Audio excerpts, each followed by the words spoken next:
Welcome to No Compromises, a peek into the mind of two old web devs who have seen some things. This is Joel. And this is Aaron.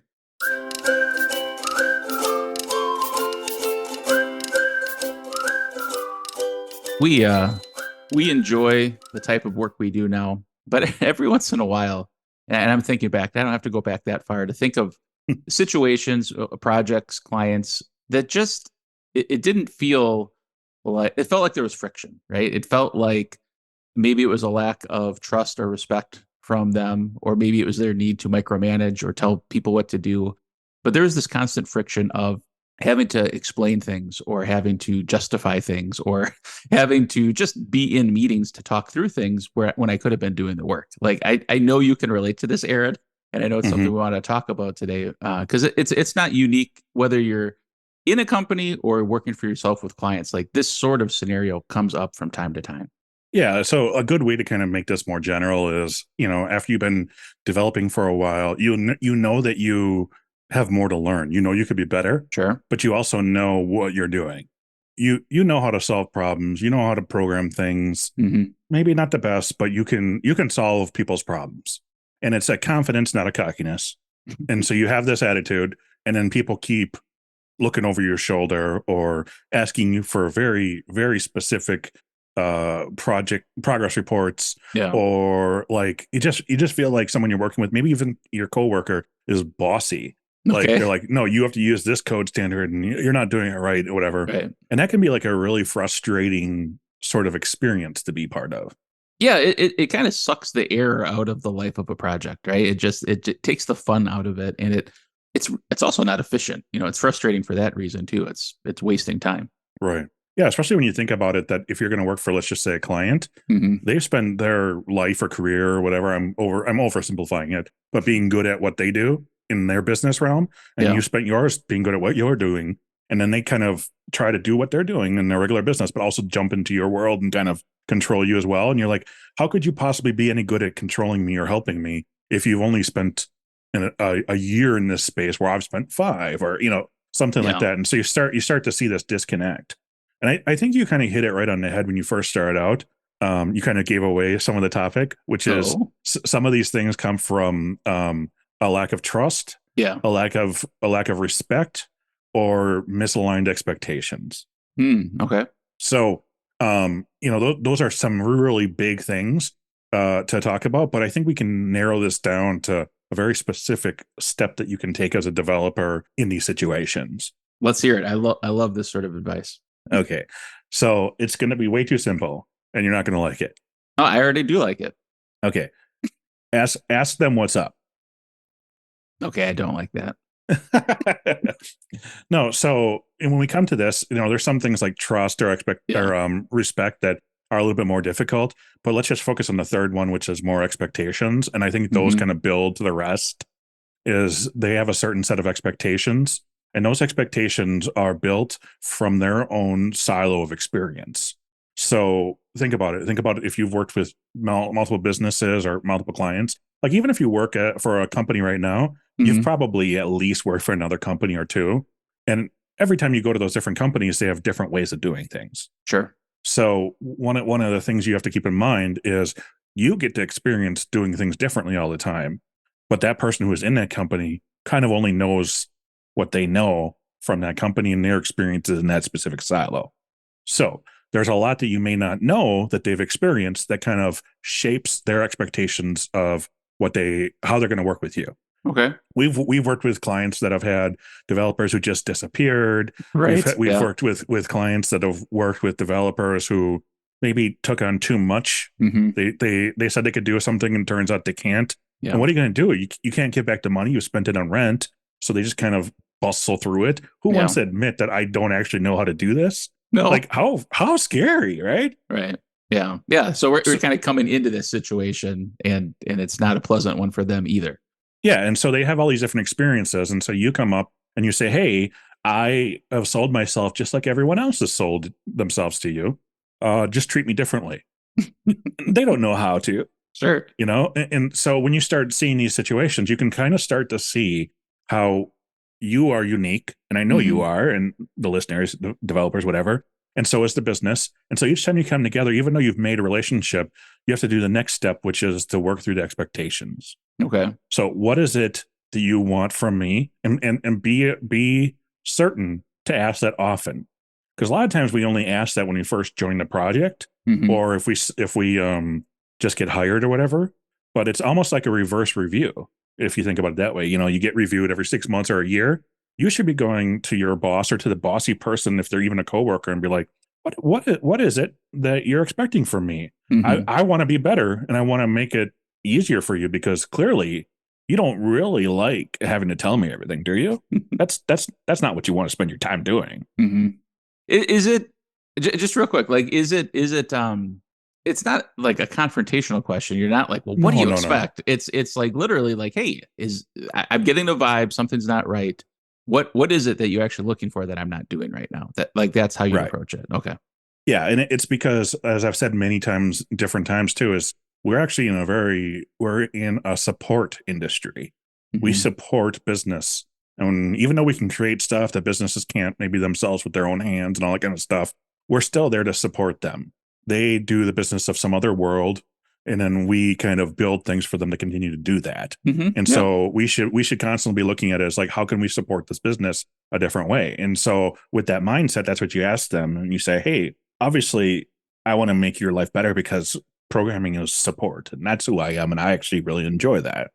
Okay, so what is it that I'm doing wrong, or that you don't feel that you're getting, that you want to check in with me every day? That, Okay. or like every couple hours or whatever. Oh yeah. And, Yeah. and so that's a really strong, a really amazing question to ask. And I know, like, when we give these sort of tips, we're trying to hit like 1, 2, and 3, but Mhm. really this is the only one. That's Just ask. and what would you do if they don't have a concrete answer? Like, are you expecting them to consciously know what they want, or is it possible they don't know what they want, and that's part of like their insecurity coming through and how they're managing you? Well, I think that's kind of why I said you can't really do the next steps. You have to kind of feel that out. And now Hmm. that's tough, right? Depending on the Yeah. level of empathy that you've practiced, what you have, all those different things. Okay. But you still, when you ask them, you can kind of get an insight. So, like, even if we did like a kind of like a little mini role play here, why don't you play the role of me asking the question? Wait, So what? I'm a boss that Okay. seems to be asking you every 2 hours, what's up? Hey, Aaron, I noticed you're checking in a lot. Is there something you expect of me that I'm not doing? Could I do better at? Well, just to do your job. Okay, thanks. See ya. Yeah, see, that's what I'm talking about. Like, what just to do your job, then push back Okay. and be a little more specific. Yeah, yeah, okay. I obviously, your next step is like, I obviously want to do my job. Right. I want to work here. I want to do this. And by the way, if you don't, then you need to get out. Okay. Good But point. otherwise, Mhm. you want to be here. You're Yeah. like, okay, so there must be. I think I'm doing my job. I'm clearly not, according to you, which is Yeah. sad, and I want to fix that. What specific thing can I change next week? Just one, to see Hmm. if we can make this a little bit easier. Okay. You're And they're scoping going it to say, down. yeah, and they're going to say, well, I need you to send me an email every day of what you're working on. And then you can say something like, okay, so if I sent you an email in the morning and an email at the end of the day saying what I did, Mhm. what I'm planning on doing and what I did, do you think that that would make you more comfortable knowing that you could depend on those and that you wouldn't have to reach out to me every 2 or 3 hours? Well, sometimes I need something specific. I understand that. But in general, is that the kind of communication you need? Okay. And then you find that out, and you start to change these things. You Yeah. change and you knock them sort of out of the way, and you figure out, like, okay, now that I've done this, maybe you get into that thing, and that's not sustainable either. But you start to say, okay, we're going to call this boss Brian. Hey, Brian.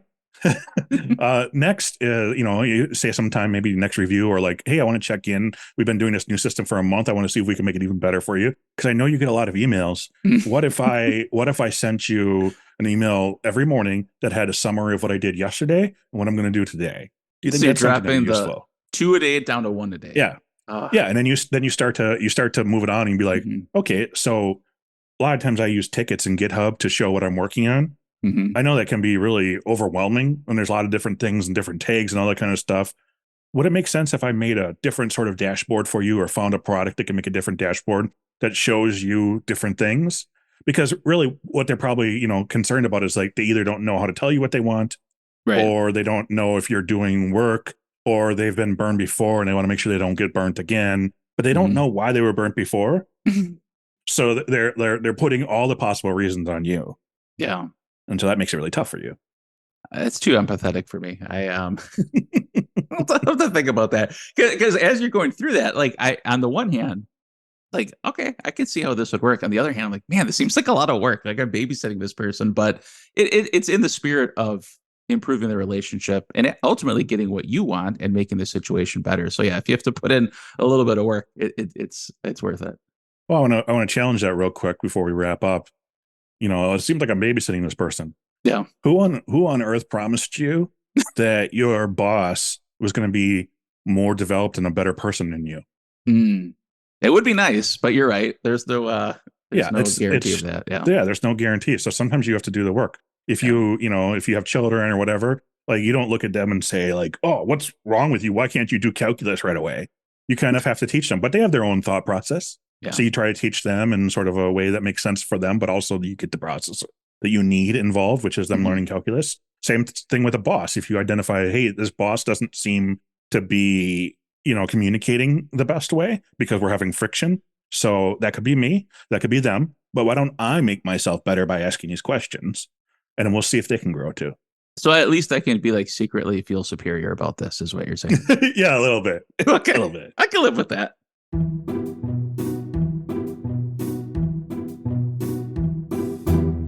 You've probably heard the common expression, never judge a book by its cover, right? Mhm. Like we all hear that. Can you think of any situations where it actually is okay to judge a book by its cover? Because I have one in mind, but I want to explore the brain of Aaron before we give my specific example. Well, I mean, besides finding books in the bookstore. Okay. All right. If you get hyper literal, then it's okay. Because how else are you supposed to judge a book except by the stuff that's on the cover? Like, I guess you could read it.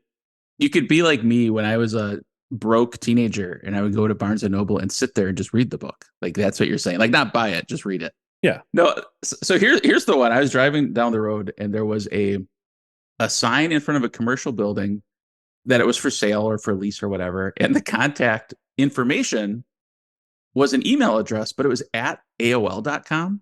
And I'm like, do I really want to work with a real estate agent that has an AOL.com address? Like, and then I'm like, am I judging a book by its cover, or am I like listening to an important signal from my gut here? What do you think? Oh man. Yeah, I think I can say that I have definitely like seen that, or a Comcast email or whatever, and you've been like, wow, whatever. But on the flip side, I guess, what do I want? Do I want someone who's really good at being a realtor and maybe sucks at technology? Or do I want someone who is good at technology like me and probably isn't as great of a realtor then? So maybe when someone has a Comcast or an AOL email, they're actually pretty, they're on the newest stuff because those came out way back in the day. So they were an early adopter of tech. Okay. And then they just decide that, you know what, I'm going to focus on my niche, which is my business, and not following the most recent trends of how the internet works. Well, the one fun thing could be like if you did work with them, you would know every time you sent them an email, they'd hear, "You've got mail."